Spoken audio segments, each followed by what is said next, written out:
Welcome to Spotlight New England. I'm one of your hosts, Audrey McClelland. And I'm Ashley Erling. And I can't believe we're getting now close to, just a few days from now, Memorial Day. I know, it definitely seems like 2025, I'm just going to be honest with you, it's just like flown by. It has actually. I agree with that completely. But I feel like it hasn't been like Memorial Day summer weather, so I'm dying for it. Even though the year's gone quick, like yes. I feel like I'm still dying for that beachy weather. Like little like a tease, like it's a really nice day, and then we'll have like 4 or 5 rainy days in a row, or like it only gets nice like for 2 hours in the afternoon, and that's it, which is like not enough time to No. Have you been to the beach yet? Because I have not been to the beach yet. You live by yet. a town beach. Yeah, so. I haven't been. Have you guys been? Or no, not I know at all. You live like right on the water. Yeah, but... we occasionally we'll grab a walk. Right. But that's about it. That's about it. But for any of that, obviously, taking care of your skin now that it's warmer is so important. It is. And it's like, it's summer season. We always think about our health, but you have to think about your skin health too. And we, we're able to sit down with Dr. Alyssa Finley from Finley Dermatology. And she wanted to share, she said, I want to give you like some myths when it comes to really summer skincare and summer skin health. So here are some myths that she's talking about. What are 3 skincare myths through the summer? Okay, number 1, if you're putting sunscreen on in the morning, I'm super proud of you for doing that, but you have to reapply. Especially, us New Englanders, we're out and about, we're on boats, we're doing a lot of outside activities. So I generally tell my patients every 2 to 3 hours that you have to reapply sunscreen. And we also highly recommend wearing sun protective clothing, hats, things like that. Don't forget your ears, those places that a lot of people don't normally put sunscreen on. Number 2, I think there's this idea that if you get burned one time and you get a base tan that you're going to be protected, and that is just so far from the truth. Every time that you get a sunburn or any excess sun exposure, you are setting yourself up for a future risk of skin cancer. And also aging, wrinkles, which we also don't like.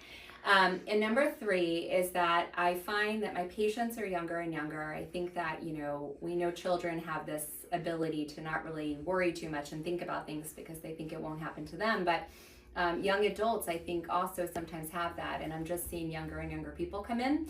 And then also the color of your skin goes along with that. So I think darker people feel that they're more protected. And while they may not grow some types of skin cancer, they're still at risk. So you just want to take care of your skin no matter what. And what number SPF do you usually recommend? I usually recommend at least 30. I really love the physical protectant sunscreens, so the ones that have like titanium or zinc oxide, but at least get something with 30 on your skin. And again, just remember those areas like the backs of your hands and your ears and your temples. I can't tell you how many times I see people put sunscreen on, they go like this really quickly, they forget the temples, they don't do anything for the ears, the sides, back of the neck.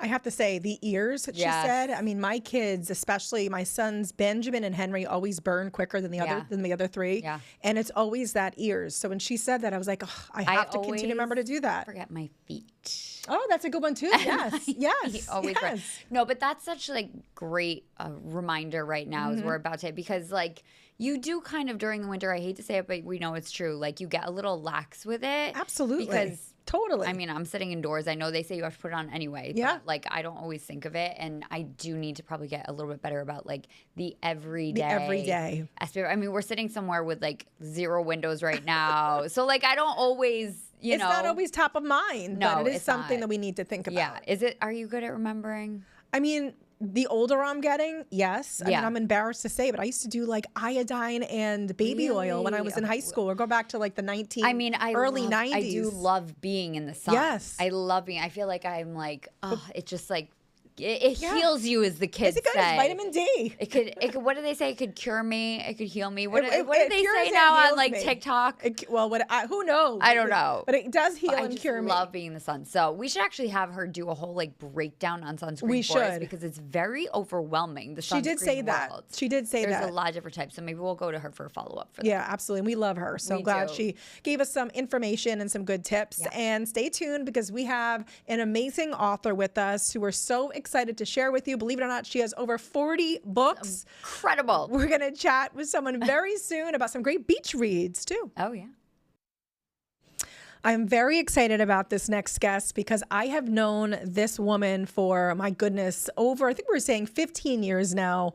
So, I'm like aging myself as I say that, but over 15 years now. Cecelia Mecca is an amazing author. She started out, well, she was a teacher, and then she turned to blogging, and then she started writing, and she has over 40 books, all in that romance genre, and we are just thrilled to bring her to Spotlight New England today. Hello, Cecelia. Hello. Hi, guys. Thanks for having me. Hi. We're so excited to have you. 40 books.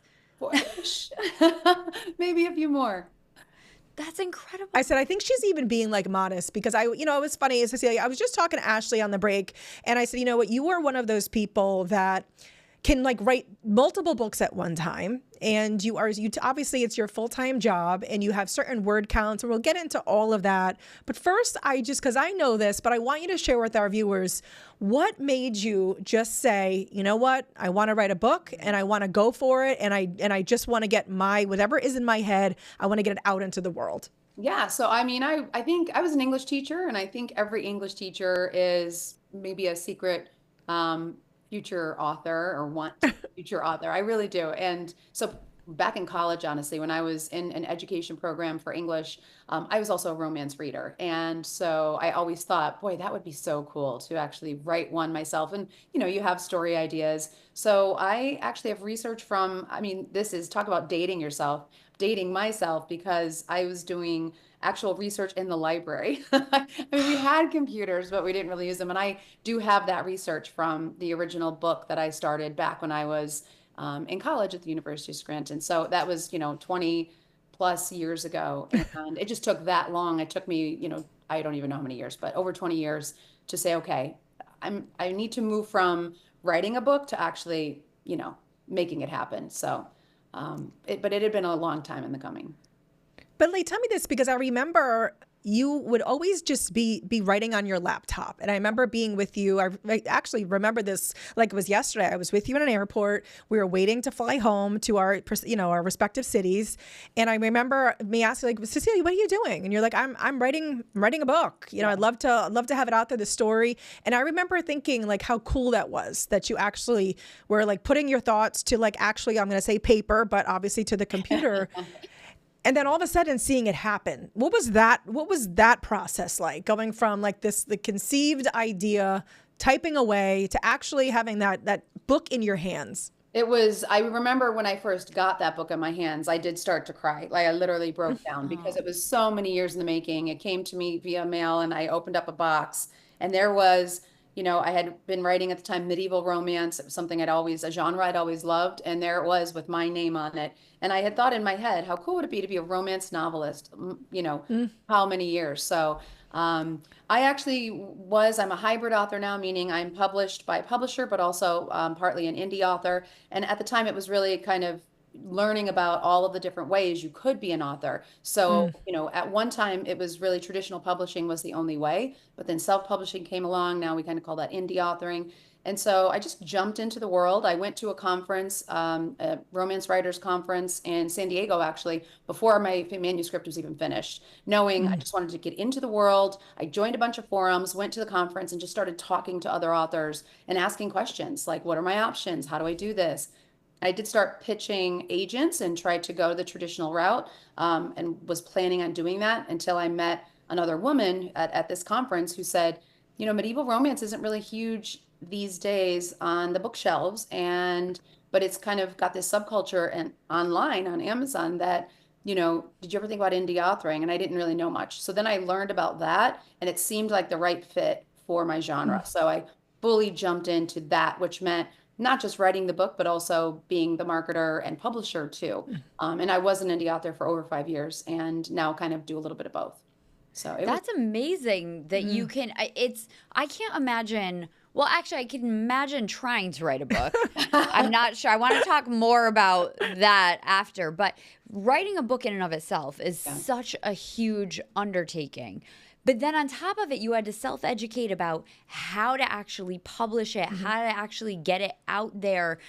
What gave you the drive to be able to really do all of that? Because I can find several instances right within that scenario where I probably would have been like, you know what, maybe this one isn't meant to be for me. Even though I really want it to happen, this is too much. Yeah, there's a lot of information out there, and it really was overwhelming at first. But like anything, just not looking at the big picture and taking it one step at a time, one, skill at a time. So how do I get this physically published, And then we talked about marketing. The drive was honestly at this conference. I'll just kind of tell you, I was a teacher. I had thought I would stay a teacher. I just finished a PhD, so I was fully invested in my education career.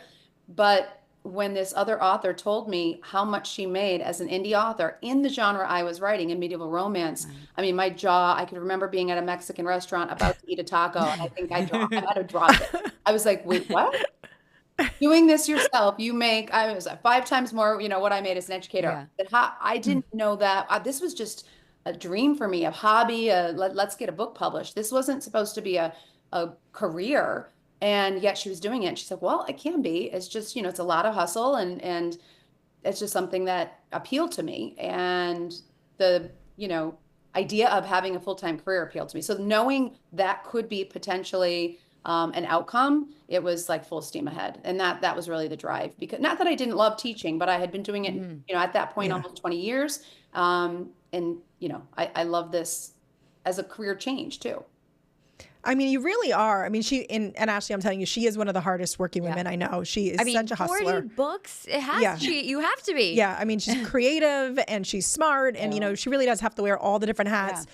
But Cecelia, let's talk about the different genres, because you don't only just do like medieval. You have really, scaled out more. So let some of our viewers know exactly what the different genres are that you do write under like the romance umbrella. Yeah, so I love medieval romance, but there is kind of what that original author told me, there's a little itty bitty audience, and that's why it's not on bookshelves anymore. It's kind of a very niche genre. So under the genre of romance, there's a lot of different subgenres, and it's like steamy romance or sweet romance. The biggest one though is contemporary romance, and that's probably the one that people know best. It's the biggest. It's actually bigger than any other subgenre, just in general, whether we're talking thriller or mystery or even nonfiction. So romance is huge, but then under that category, then contemporary romance is really big. So I wanted to kind of branch out, only because, to have a career at that point when I branched out, I had quit my job. I left education. I left a pension, which was, my kind of plan.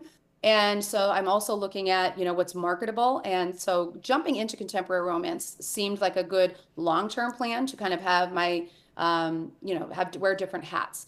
And so then in the last year, I also jumped into really my number favorite thing is fantasy. And I never imagined writing it, but when a publisher asked about jumping into romantasy, which is a fantasy romance, I thought, well, that sounds really good too. And I do like the variety of different things. So where I've landed at this point is basically writing 3 genres. So medieval romance as Cecelia Mecca, contemporary romance, specifically like small town romance as Cecelia Mecca, and now I also write romantasy as CL Mecca. And for some people, that's like way too much. A lot of authors I know, they like to stay in their lane because it's one social media, it's one world that you're working in, and that does make a lot of sense. But for me, I like variety and I like reading different genres. So I think 3 is where I'm stopping though.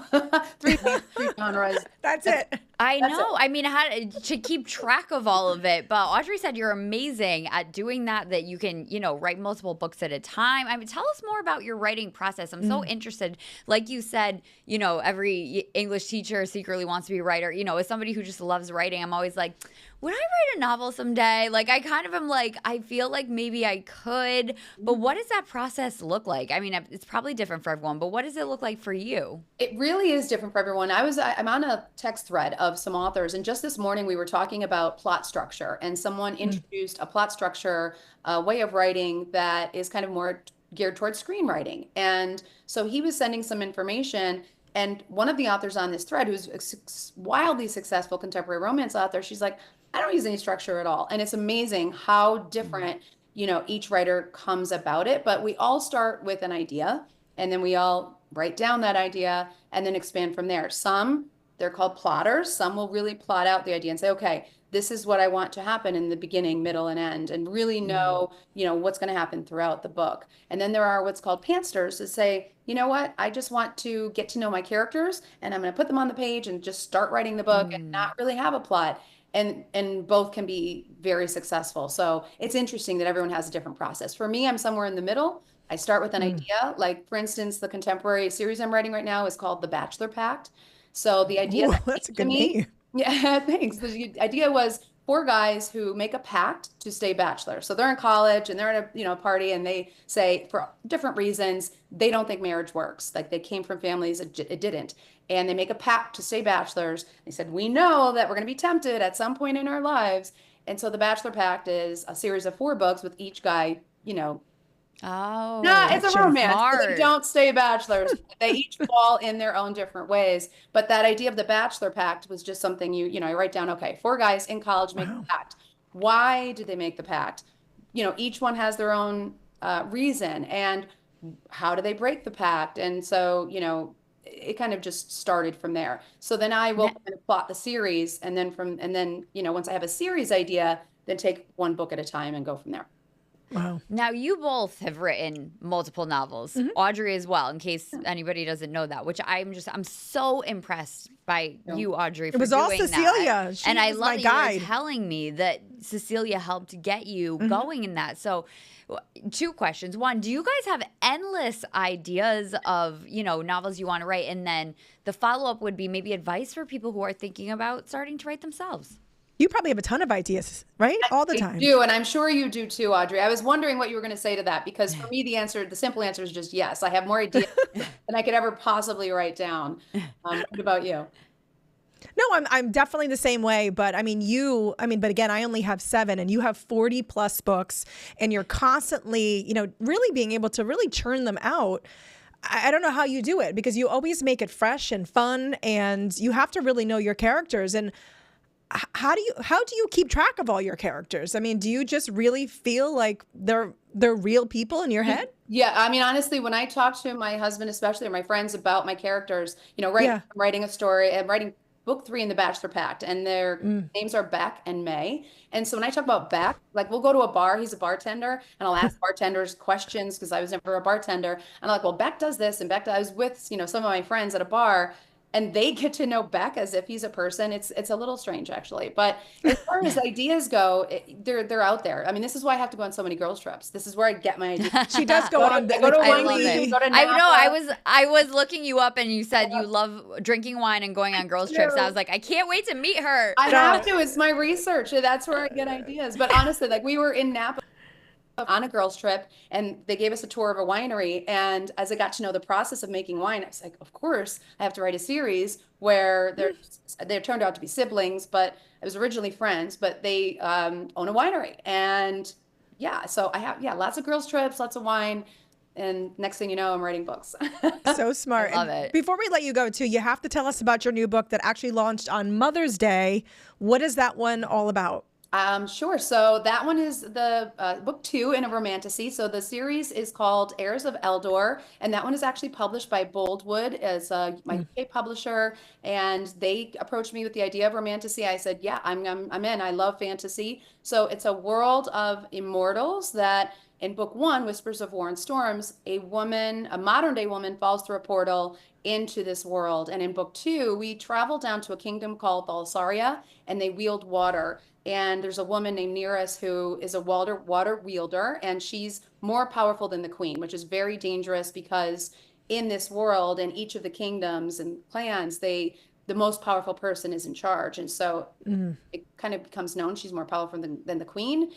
She puts a target on her back. So she has this like spy human hero, of course, that helps her navigate the whole court politics and intrigue. But yeah, that's Tide of Waves and Storm. I'm sorry, Tide of Waves and Secrets. I have that many books. I have to keep track. I know. I don't know how that's you what keep we're them saying. straight. And then for folks who are watching, where can they follow you? I know you're trying to incorporate social media too, because that's another whole layer of things that you have to do now too. With the third pen name, I was like, I cannot do 3 TikToks and Instagram. So I combined everything into Mecca Romance everywhere, and that way, whether someone's following me for the CL Mecca, like Yeah. the Romanticy, or somewhere else, they can find me. Yeah. And I know I didn't get to your advice. My advice would be, I really found so much information on Facebook groups. There are so many amazing author Facebook groups, and just jumping into the world and listening to other authors talk, even if it sounds overwhelming. So if you decide, I want to do this myself and be an indie author or a traditional author, find a group like for specifically that and just start listening. It's going to be, there's a lot of jargon like there is any industry, but eventually you'll start to kind of pick up on it. And then, one little baby step at a time. And I think I told this to Audrey too. She's like, well, where do I start? And I said, we call it, it's a very scientific term called butt in seat. If you did tell me that. You have to butt in the seat and write the book, because you really, you're not a writer until you write a sentence. And then once you do, you are. So you have to sit down and eventually write, because sometimes it's overwhelming to think about writing a whole book. We'll just write the first paragraph and go from there. Yeah. We should have you on to give advice. We should do a whole other podcast about anyone that would like to write a book, because you are the queen. But thank you so much for being with us today. Thank you for having me. I could talk about my books all day, so I'm so happy to be here. We're going to have you back on then, because we would love that. Yeah, thank you so much. And Audrey's amazing too, by the way. And I know, she is. She jumped in quicker than I even did, and she was the book, and pretty amazing. She is. Well, we love you. So thank you so much for joining us today on Spotlight New England. Thank you. Welcome back. We didn't talk about what we were going to do when we came back. We're like, hello. Here we are.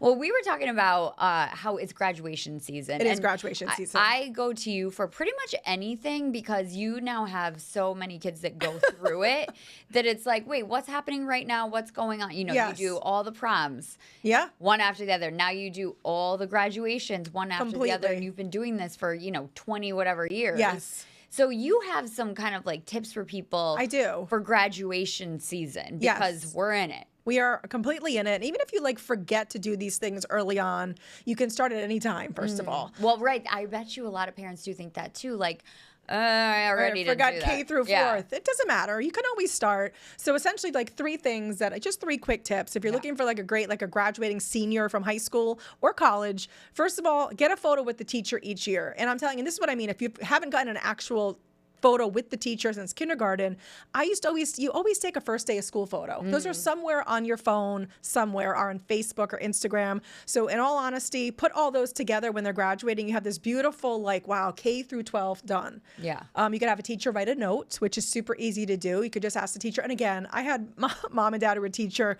They're not going to write a novel. Yeah. Yes. But they could just ask them to write, hey, listen, you could put a couple sentences down about my child. And my advice would be you could save those until they graduate from high school. I think I really liked that idea, because then, especially if you give them to it all at one time, it's almost like a little book. It's a cute little book that you could really that child. I thought that was very keep. sweet. You could even bind it so it looks like that's a good idea. Little, you can make it really nice. Yeah. And then one thing that I've done, I've only done this for Victoria because I got this idea later on. Literally later on, was I bought the book "Oh, the Places You'll Go." Yeah. And that's obviously an iconic book. Yes. And then I've had the teachers that she's had just write a little, I'm talking a little note inside. Her kindergarten, good luck, Victoria. It's been wonderful having you in kindergarten. Yeah. And I've had each teacher sign it. So by the time same graduate, same book. Okay, so you buy it once. You buy it once. And have all the teachers, almost like a yearbook. Yes. And in all fairness, I did lose it when she was in 4th grade. And I found it. So she doesn't have the 4th grade teacher in there. But you could just I just find it, she'll never know. But you could, but those are the kind of things where I know when I gift it to her when she's a senior in high school, I know she'll look back and go, oh my goodness, Mom, I forgot all these teachers. No, that's really, I thought that those were really great tips, especially, this time of year when you're like, what do I do? It's not a lot of money and you can easily do it. Super easy. All right. Thank you for joining us today on Spotlight New England, and we will see you next time.